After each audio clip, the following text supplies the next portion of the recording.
thought I'd probably never make a video like this, but ladies and gentlemen, it is time. It is time for me to explain the 10 things that I dislike about my 1993 Nissan Skyline GTS-T. So I know what you guys are probably thinking.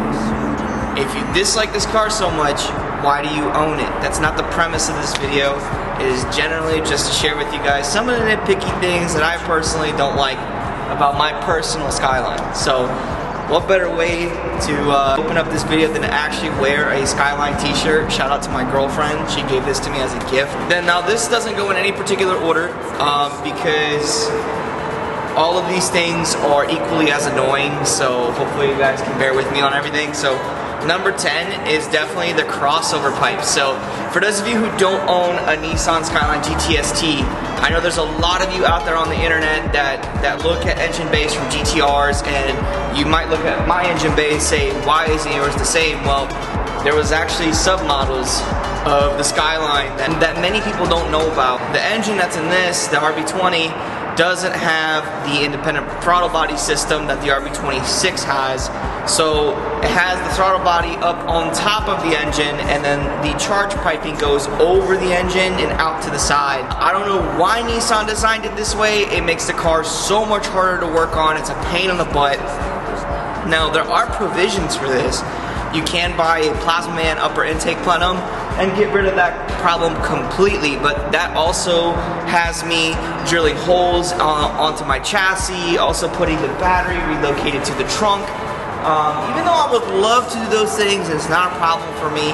Unfortunately, I just don't have time, nor do I have the money right now. The crossover pipe itself, it makes working on really simple things like injectors, spark plugs, coil packs, everything so hard to work on. In order for you to mess with spark plugs and coil packs and stuff like that, you have to remove everything. It's such a pain in the butt. So that is the number one thing that I dislike about my car. Now let's get over to number 2. Number 2 is that this car is very, very, very temperamental. So a lot of people ask me, yo Ed, is this a really smart car to own? Is it all about the hype? Is the hype real? I can tell you one thing. Owning this car has been unlike anything else I've ever experienced in this life. However, if it's one thing that I wish it had, was an OBD2 diagnostic port. Now, if this car had OBD2 and I could just plug up a scan tool and just figure out what's wrong with it, that would be awesome. But unfortunately, this car is not OBD2. This is way before that. So a lot of the diagnostics that you can do to the car is used with one thing, and I'm actually gonna grab it and show it to you. Here it is. It's a freaking paper clip. So what does this do? You basically plug it into 2 ports on the fuse panel inside the car, and then you turn the ignition on, and then it blinks the catalytic converter light, and depending on how it blinks and how many times it blinks, if you cross-reference it to the repair manual, it'll show you exactly what's wrong with it. Now this is a very vague way of diagnosing your car, because it could, like for example, recently the reason why this car was down for 5.5 months was a fuel injector, and this thing did not work for me. It did not help me at all in figuring out and nailing down what the problem was. I had to do that all myself. So with that being said, the car is very temperamental. Anything that happens to this car will basically sideline it for a very long time. The car is over 25 years old, so I don't expect everything to work perfectly, but it is also a pretty annoying thing to deal with.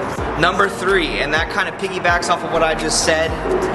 On top of this car being temperamental, parts for this car are not only very hard to find, but if you do find them, it's very, very expensive.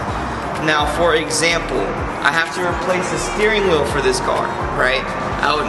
Once I found out how much a steering wheel actually costs, I think I'm just gonna simply put a steering wheel cover on it and call it a day, because it's over $400 to buy a steering wheel. I replaced the B/C pillar on this car, the little panel on the interior. That set me back about $250. Now this is a piece of plastic encased in leather and some plastic clips. That's it. That are specific to this car, for example, headlights, turn signal, corner lamps, tail lights, things that are specific to this car if something breaks, good luck, number one, finding it, and number two, if you do find it, get ready to pay a premium. The number one thing that is the most expensive part of this car, in my opinion, is the windshield. If the windshield gets cracked, chipped, anything, you're screwed, because they're not remanufactured at all here in the States. And if you do find one, you have to ship it from overseas, and there's no guarantee that the windshield will be intact by the time it gets to you if you actually have the money to pay for it. It's over $1,000 to replace a windshield.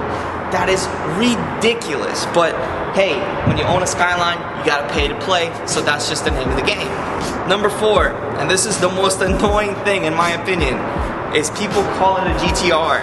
I can't tell you how many times I go to meets, I pull up, and then people are saying, oh, it's a GTR, it's a GTR. Like, people, again, there are submodels for the Skyline. It isn't just the GTR. There's GTSs, GTSTs, Skyline sedans that also come in GTST, GTST packages. Many other things like that, many different engine combinations. There's the Autech Skyline, and people still have the nerve to call it a GTR.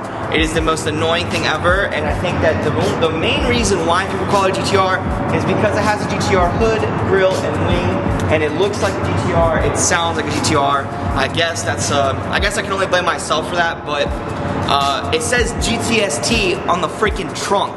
It's not like I put a GTR emblem on it. So that's like really annoying to me particularly. Number 5, people always want to race me.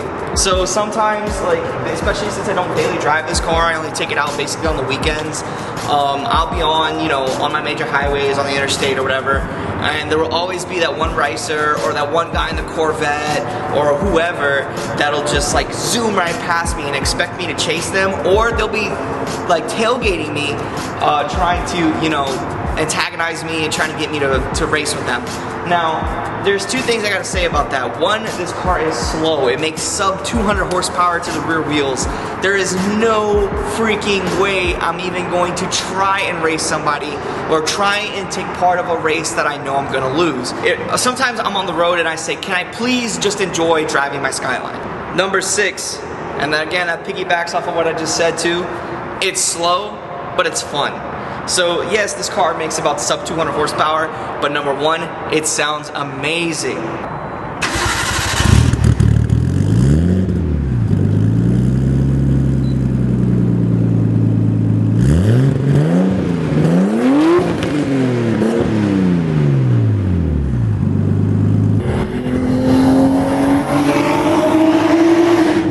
Woo! Damn! I hate to say it, but that's how you shift. R32. It's too early. I know, sorry. Yeah. Hello, darkness, my old friend. And number 2, it's a really fun car to drive. And there's no more raw car that I've ever driven than a Skyline.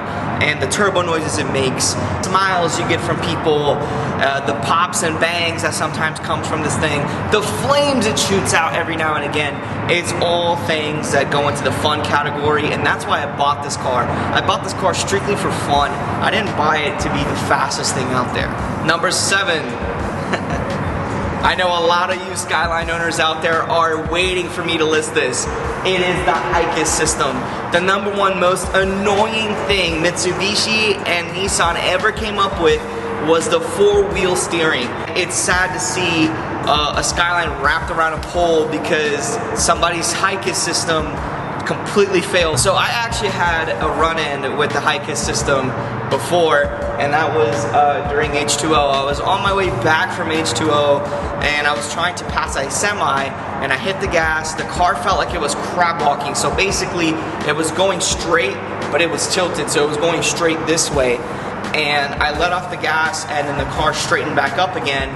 And that was the most nerve-wracking thing ever, because it is so unpredictable. I don't know when the next time that's gonna happen. I mean, obviously I've experienced it twice already, and it was very similar in both ways that it happened. So I'm kind of prepared for it, but there's no guarantee that I'll be able to correct any kind of mishap that might happen with the Hikis system. And If this car is written off because of Hikis, you guys will definitely know. But thank God there are provisions that allows you to remove the Hikis system. There's lockout kits that you can do for this car. You can remove the Hikis system entirely, and that requires you to replace the entire rear subframe with a S13 subframe, and I think that's the cleanest way to do it. And obviously you have to modify your power steering pump, get rid of all the lines that go to the rear. Cicada. We'll hope to God that the Hikis system holds out until I actually get a chance to replace everything. Number 8.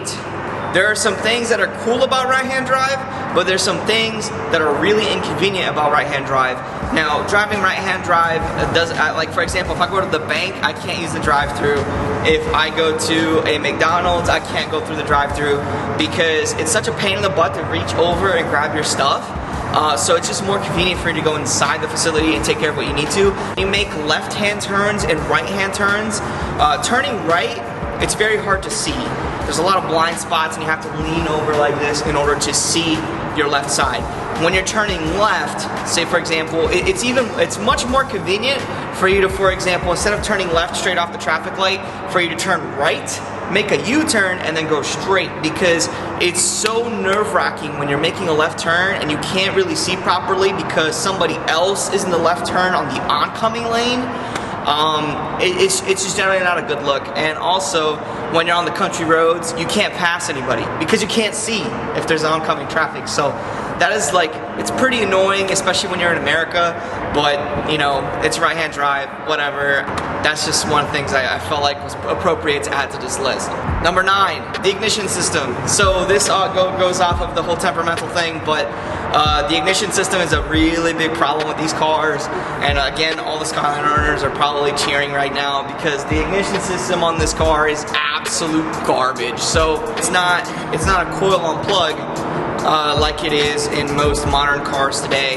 For example, a lot of people put LS coil packs on this car and it eliminates the igniter completely, but it's not recommended to do on a stock ECU car. I mean, this car came with split fire coils, which is great because the stock coils that come on this car is absolute garbage.